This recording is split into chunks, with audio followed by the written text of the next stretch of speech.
So here we have the Mini Countryman on a 67 plate. I'm going to start off by showing you inside the boot, and then we'll hop in and run through some controls on the inside of the car from there.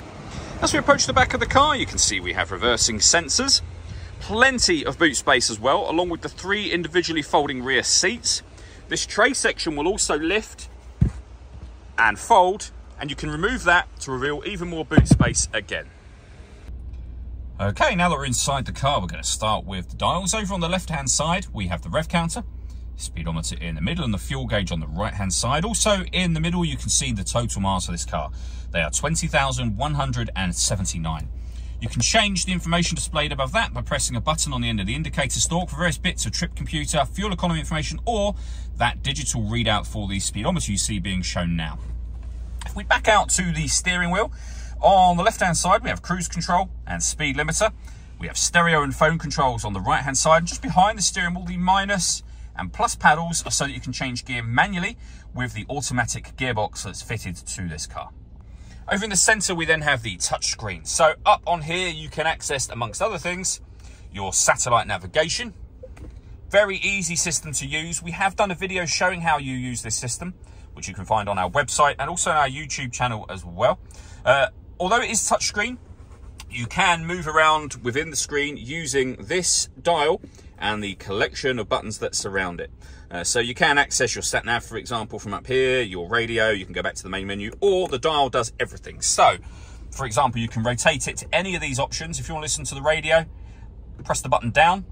We're then in the radio menu. We've got a DAB, FM radio, as you can see. We've also got auxiliary input, so you can listen to your own music. We have Bluetooth audio and USB input there as well. So loads of ways to listen to music in this car. We can also then go back to the main menu. Up to the communication heading is where you will pair your phone under the Manage Mobile Devices section just there. Working our way down from that, we have the volume for the stereo. We then have dual zone climate control. So you can adjust the passenger temperature, the driver temperature. You can increase and decrease the fan speed. From here, you can determine what direction you'd like the air to be distributed in. When you're happy with those settings, your air conditioning is on at the minute, so that's off, back on again, or hit auto.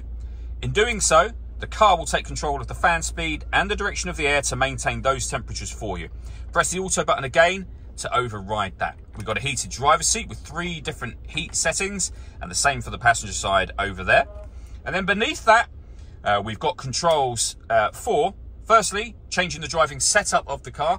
So you're able to put the car into sport mode, which you can see just here, mid mode, which is your everyday driving, and green mode as well.